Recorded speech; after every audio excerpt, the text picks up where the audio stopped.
include power generation and sugar factory.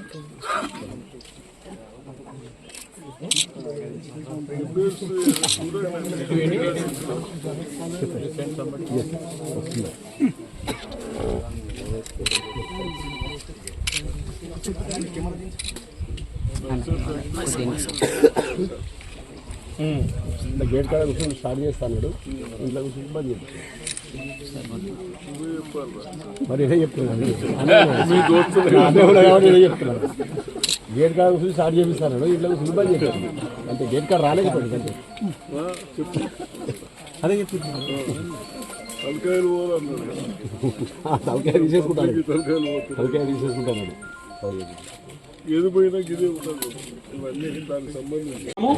ZP vice chairman శ్రీమతి రజిత యాదవ్ గారి వేదికపై రావాల్సిందిగా ఆహ్వానిస్తున్నాము. జిల్లా కాంగ్రెస్ అధ్యక్షులు శ్రీ ఎం మోహన్ రెడ్డి గారి వేదికపై రావాల్సిందిగా ఆహ్వానిస్తున్నాము. దయచేసి అందరూ సహకరించాలి.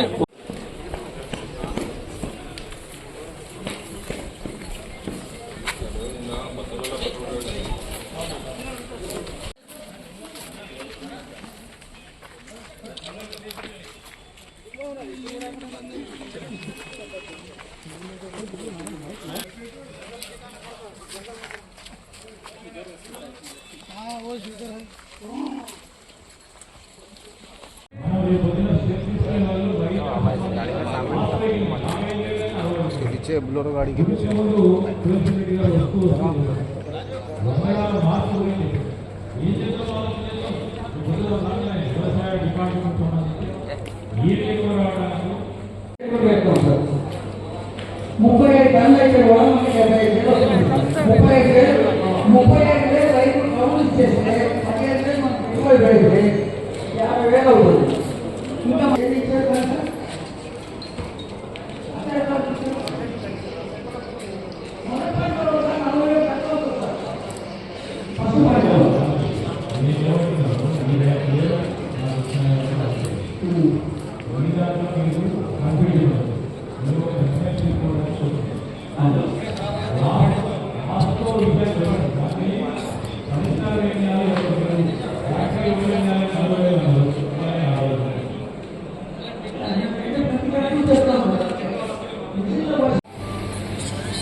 మనము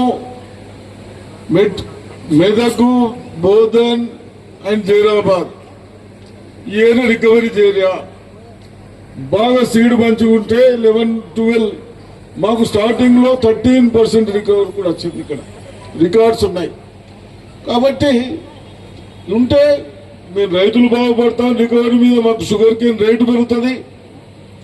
ఇన్వెస్ట్ కూడా ముడిపడి ఉన్నది సార్ చెప్పంటున్నా. కేంద్ర ప్రభుత్వం కూడా ముడిపడి ఉందని చెప్పంటున్నా. జాతీయ స్థాయిలో ఉత్పత్తి రంగంలో ప్రధానమైనది వ్యవసాయం అని చెప్పంటున్నా. ఉత్పత్తి రంగంలో ప్రధానమైనది వ్యవసాయ రంగం. గ్రామీణ ప్రాంతంలో దాదాపు 70-75% ఏదైతుందో ప్రత్యక్షంగా పరోక్షంగా వ్యవసాయం ఆధారపడి ఉందని చెప్పంటున్నా. అటువంటి వ్యవసాయ ఉత్పత్తులకు ఏదైతుందో మీరు అన్నాడు యూపీఏ ప్రభుత్వంలే కానీ అంతకుముందు ప్రభుత్వాలే కానీ భారత ఆహార సంస్థ ఫుడ్ కార్పొరేషన్ ఆఫ్ ఇండియా ఏర్పాటు చేసి ఏ విధంగా రైతు పండించే వరి ధాన్యానికి గోధుమకి ఏదైతుందో మద్దతు ధరకు ఒక చట్టబద్ధత అష్యూరెన్స్ లభింపబడే విధంగా దాని కొనుగోలు బాధ్యత ప్రభుత్వం చేపడుతుంది. అందుకే రైతు వరికి ఎందుకు మొగ్గుతున్నాడు? ప్రభుత్వం ఏదైతుందో ఒక బైబ్యాక్ గ్యారంటీ లాగా మద్దతు ధర ప్రకటింప చేయడమే కాదు, ఆ మద్దతు ధర పెట్టి కొంటా అని చెప్పని ప్రభుత్వం ఒక అష్యూరెన్స్ ఇస్తుంది. ఫుడ్ కార్పొరేషన్ ఆఫ్ ఇండియా ద్వారా చెప్పంటున్నా. గోధుమ కూడా కొనుగోలు చేయడానికి అష్యూరెన్స్ ఇస్తుంది. వాళ్ళు ఎందుకు ఇప్పుడు అటు మొగ్గుతుందని చెప్పంటున్నా. రైతు అటు మొగ్గడానికి కారణం చెప్పంటున్నాను.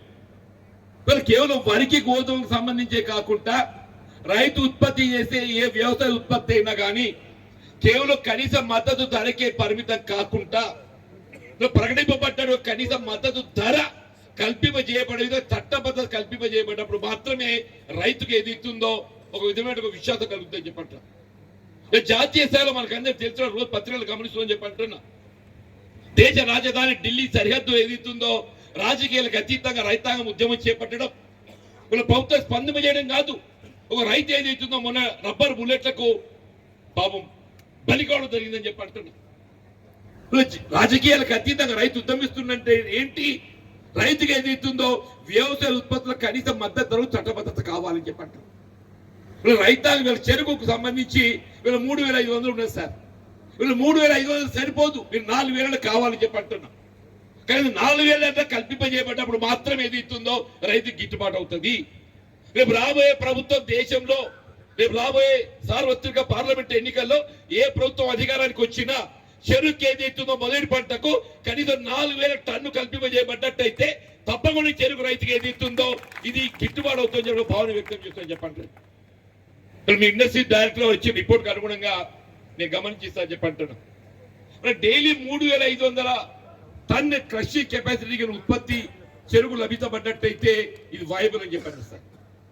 3,500 టన్ మనకు ఉత్పత్తి లభిస్తే అంటే 8,000 ఎకరాలను 15,000 ఎకరాలు అన్నారు సార్. మీరు ఓన్లీ 15,000 ఎకర్స్.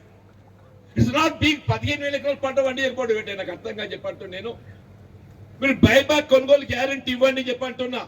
బైబ్యాక్ కొనుగోలు గ్యారంటీ ఇచ్చినట్టయితే మేము మొదటి సంవత్సరం కనీసం 10,000 ఎకరాలు పెట్టడానికి ఈ ప్రాంత రైతులకు సిద్ధంగా ఉందని చెప్పంటున్నా. మీరు ఉత్పత్తులు జాప్యం అయితే మీరు ఇతర ఫ్యాక్టరీలు రవాణా చేసుకోండి. మాకు కావాల్సింది బైబ్యాక్ గ్యారంటీ కొనుగోలుకు అష్యూరెన్స్ ఇవ్వండి.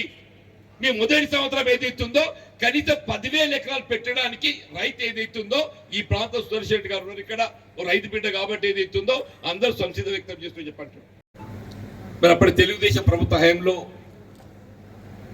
అందరూ 51% వాటా ప్రైవేట్ పరం చేయటం, కేవలం 49% వాటా మాత్రమే ప్రభుత్వ పరంగా నిలబెట్టుకోవటం, ఫ్యాక్టరీల నిర్వహణ బాధ్యత ఏదైతుందో ప్రైవేట్ యాజమాన్యాలకు అప్పగించడంతో అంటే ఒక విధంగా అంటే ఈ ప్రాంత రైతాంగం ఏదైతే పూర్తిగా వీళ్ళ చెరుకు ఉత్పత్తిపై ఆధారపడడం జరిగిందో అంటే వారికి ఆందోళన కలిగించే విధంగా నిర్వహణ కొంత ఆటంకాలు ఏర్పడ్డాయి.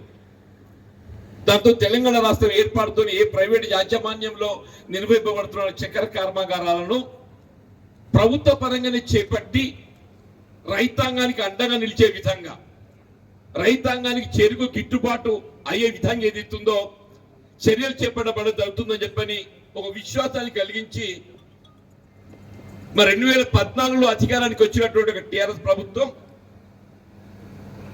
దాని ప్రభుత్వ పరంగా చేపట్టే అంశాన్ని పక్కన పెట్టి కనీసం అంతవరకు ప్రైవేట్ యాజమాన్యంలో నిర్మింపబడుతున్నట్టు ఒక చక్కెర కర్మాగారాలను కూడా పూర్తిగా మూసివేయటం నిజంగా కూడా ఇది అంటే చెప్పుకొని పోతే ఏదో అంటారు మా 3% ఉన్నదా ఉన్నది మూసేయడం ఏదైతుందో ఇవాళ రైతాంగం లోపల ఈ ఫ్యాక్టరీ పునరుద్ధరణ అనేది ఒక ప్రధాన అంశంగా ఇది నిలబడిపోయిందని చెప్పి అంటున్నా.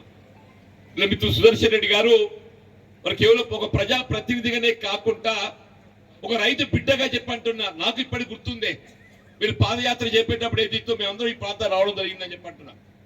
అప్పటి నుండి ఎప్పటికైనా రాష్ట్రంలో తెలంగాణ ప్రభుత్వం ఏర్పడుతుంది కాంగ్రెస్ పార్టీ ఆధ్వర్యంలో, ఈ చక్కెర కర్మాగారాలు పునరుద్ధరింపబడతాయి, రైతాంగానికి ఏదైతుందో చెరుకు ఉత్పత్తికి అండగా నిలుస్తుందని ఒక విశ్వాసం కలగడం.